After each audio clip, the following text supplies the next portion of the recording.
The Cyclist, by Erik Røde, 1755. Read by Lord Thomas L. Churchill. Continued. Chapter 9, Angelo. Scene 43, Decades of Change and a Father-Son Fallout. Time continued its relentless march, and the story meandered through the decades. The 1930s brought a mix of challenges and moments of fleeting respite, while the 1940s were marked by the shadow of World War II that cast its grim influence over the world. Now, on the eve of the 1950s, the Italian countryside still retained its enchanting beauty, but it had also evolved in ways Carlo could hardly have fathomed.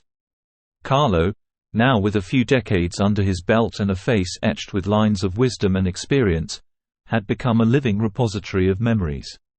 He was a witness to the world's transformation, a validation to the resilience of the human spirit in the face of adversity. He had seen how the vibrant fields had turned into battlegrounds, heard the echoes of laughter that were replaced by the echoes of war, and watched as the world rebuilt itself, piece by painful piece. Within the tapestry of changing times, Carlo's relationship with his son emerged as a thread strained by opposing desires. Carlo's son, Angelo, had inherited his father's spirit of adventure and dreams, but they were directed toward a different horizon. He longed for the land of opportunities, America, a place where he believed he could carve out a future of limitless potential. Carlo, sitting on the porch with his wife Ponte, would often voice his concerns. "Ponte, you know how I feel about America. I've seen the pain it can bring. I can't bear the thought of Angelo going there." Ponte, her face etched with worry, would respond, "Carlo, our son is a grown man. He has dreams, just like you did when you were young. We must support him, even if it means letting him go." Carlo's heart was guarded by a history that had etched into it a deep distrust of Americans. His son's aspirations were met with fervent opposition, fueled by Carlo's painful memories of the stolen bicycle and the tragedy that followed. He was determined to shield his son from the hurt that had once befallen him, even if it meant standing as an obstacle to his dreams. Despite the tension and heartache that brewed between father and son, Angelo was resolute in his pursuit of a new life across the ocean. The allure of America's promise burned brightly in his heart, leading him to make the fateful decision to leave behind the hills of Italy. He packed his dreams and ambitions into a single suitcase, knowing that this journey would take him far from the embrace of his homeland and the watchful eyes of his father. Carlo and Angelo had many heated arguments, with emotions running high. Carlo would implore, "Angelo, you don't understand what America did to me. It took something precious from me, and I don't want it to do the same to you." Angelo, equally passionate, would retort, "Father, I respect your experiences, but I can't let fear dictate my life. I need to explore, to find my own path. Please try to understand." Scene 44. No turning back. Amidst this changing world, Carlo found solace in Ponte's unwavering support. She was his anchor, a source of strength as the turbulent tides of time threatened to pull him under. "Carlo," Ponte said one evening as they sat on their porch, "these times are changing so rapidly. It's as if the world itself is in turmoil." Carlo looked at her, his eyes filled with gratitude. "Yes, Ponte. But our love, our bond, it remains constant, doesn't it?" Ponte smiled, her hand finding Carlo's. "Always, my love. Through every storm, we stand together." Carlo's relationship with his son Angelo, however, was far from constant. The boy, now a young man, harbored dreams of a life in America, a land of endless opportunities. "Angelo," Carlo said one day, his voice tinged with concern, "this land, our home, it's where our roots run deep. It's provided for generations." Angelo, his eyes bright with determination, replied, "Papa, I understand. But America offers opportunities we can't find here. I want to explore the world." The tension between father and son grew palpable as Angelo's departure date approached. "Angelo," Carlo pleaded, "America. It holds memories I'd rather forget. Please, reconsider." But Angelo was resolute. "Papa, I promise, I'll be careful. It's time for me to spread my wings." Carlo's heart ached at the thought of his son leaving, but he knew he had to let him go. "Angelo," he said, tears glistening in his eyes, "you're my heart. Please don't go." Angelo hugged his father tightly. "Papa, I must follow my own path, just as you once did. It's time." Carlo and Ponti watched as the ship carried Angelo away, their hearts heavy with longing and concern. "Carlo," Ponti said, her voice soft with reassurance, "our son is determined. We must have faith in him." "I know, Ponti," Carlo replied, "but I can't shake this unease." Carlo could only watch as his son boarded a ship bound for a distant horizon. In his eyes, there was a mixture of pride for Angelo's courage and apprehension for the future that awaited him. The old man's heart ached as he saw the ship grow smaller on the horizon, a symbol of both hope and loss. As the years flowed like a river, Carlo found himself navigating the currents of life alone with Ponti, his wife. The disconnect between Carlo and his son Angelo had grown into a chasm, and it weighed heavily on their hearts. Ponti, torn between her husband and her only son, suffered silently. She watched the disintegration of her family before her eyes, her heart torn between her husband's pain and her son's dreams. The once close bond that Carlo and Angelo had shared had frayed, replaced by an ocean of distance. Letters were sent and received, but the connection between them seemed to have been swallowed by the vast expanse that now separated them. Scene 45. Angelo. Angelo's journey from Italy to New York was an odyssey of both excitement and tribulation. The vast expanse of the Atlantic Ocean stretched out before him, and the ship that carried him seemed like a floating world unto itself. Yet, the novelty of the voyage soon gave way to the harsh realities of life at sea. Angelo, battling motion sickness, his voice weary, talking to himself, "Oh, I can't bear this endless rocking." Motion sickness plagued him relentlessly, and his pockets held only a meager sum. He was alone, adrift in a sea of strangers, yearning for the familiar sights and sounds of his hometown.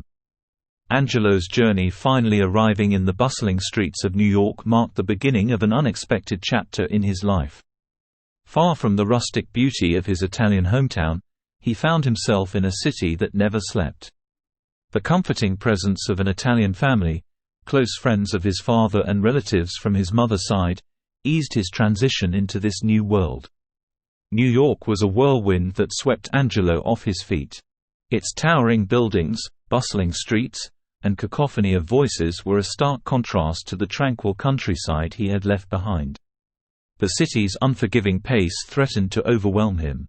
Angelo, with a touch of homesickness, reflected on his new Italian family, thinking to himself, "Their hospitality reminds me of home." In mere days, Angelo was thrust into the chaotic rhythm of the city.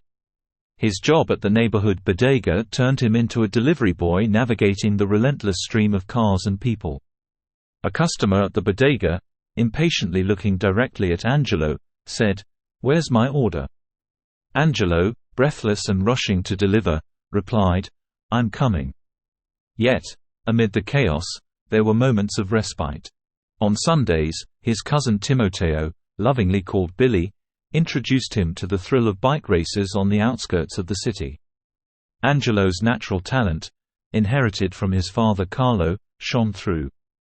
Billy, excitedly, said, "Angelo, you've got the spirit of a racer." Their bond deepened with each race, but it was one unforgettable showdown that left an indelible mark. Angelo went head-to-head with a formidable opponent, Burkhard Grutter, aptly called Rock for his huge rock-solid build, standing at 6 feet 3 inches. Their fierce competition ignited the passion within Angelo.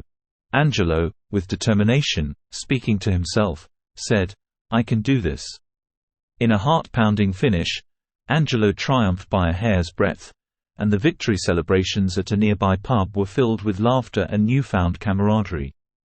Rock, with admiration, said, "Angelo, you've got guts."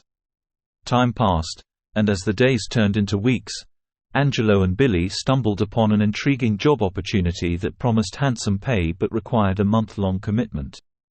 There was, however, a twist. The job was nestled in Rock's hometown of Nebraska. Angelo, contemplating, with his inner dialogue, could this be my chance? Rock, already a friend, revealed more about his roots in Nebraska, offering Angelo a train ticket and some funds for the journey.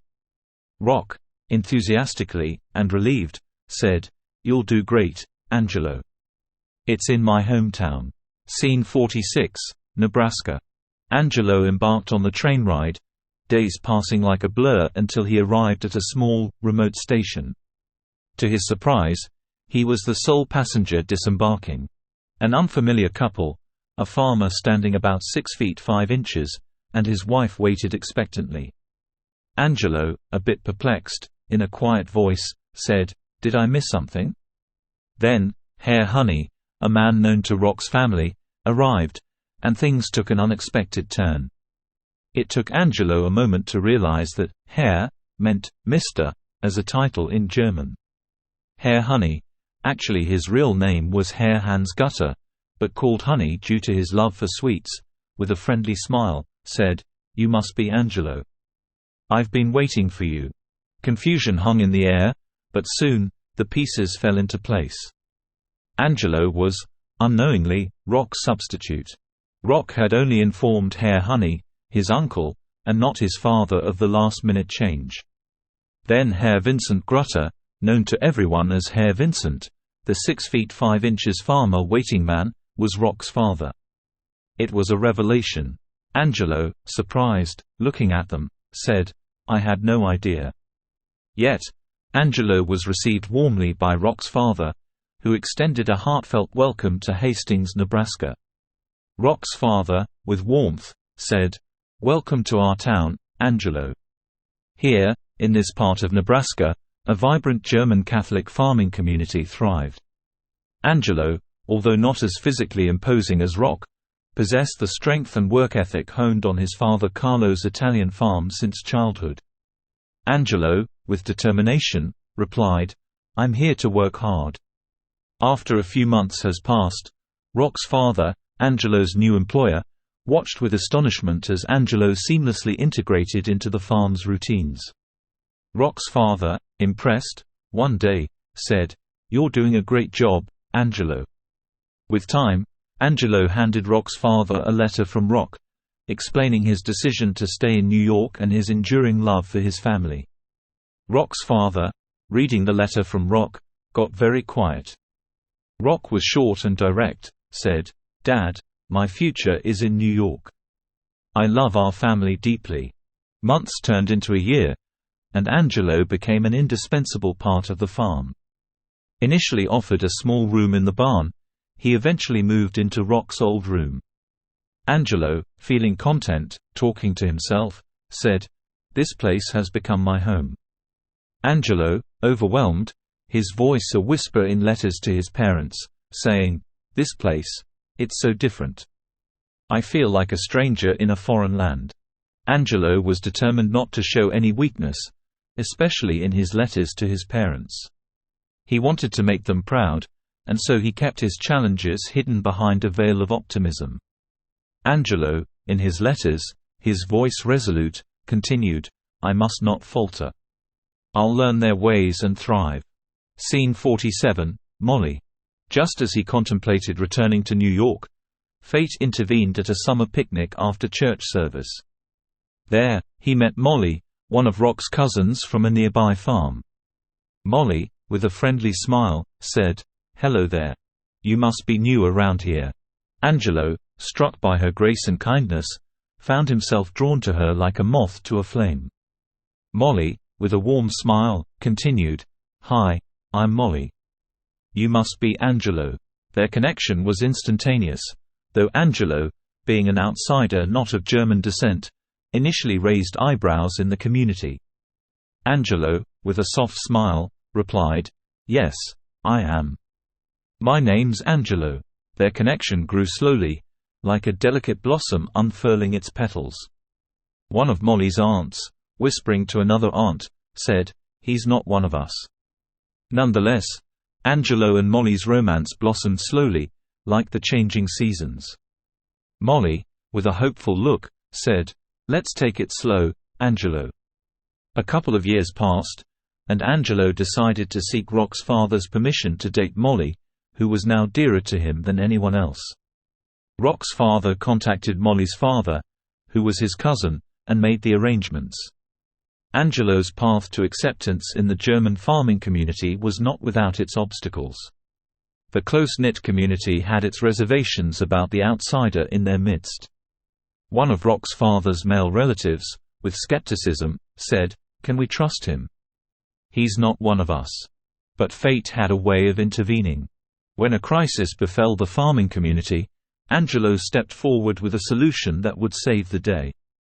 Angelo, proposing a solution during the crisis, speaking with Rock's father, said, "We can save the crops if we work together with all the farmers of the valley." His dedication and selflessness during this trying time earned him the respect and trust of the farmers. Rock's father, with gratitude, said, "Angelo, you saved our crops. You're one of us now." Other relatives nodded with approval. Rock's father, thoughtfully, added, "Angelo, you've become like family." With family supervision, Angelo and Molly's relationship continued to deepen. Ultimately, as the seasons changed in Nebraska, so did Angelo's life. His relationship with Molly deepened, and they made a promise to Rock's father that would bind Angelo to the farm. Molly, with love in her eyes, said, "Our family is proof that love knows no bounds." Angelo, with love in his eyes, replied, "Molly, you make my heart sing." Angelo's journey was a tribute to the resilience of the human spirit. Overcoming challenges and transcending cultural boundaries, he had woven his own unique tapestry of love and belonging.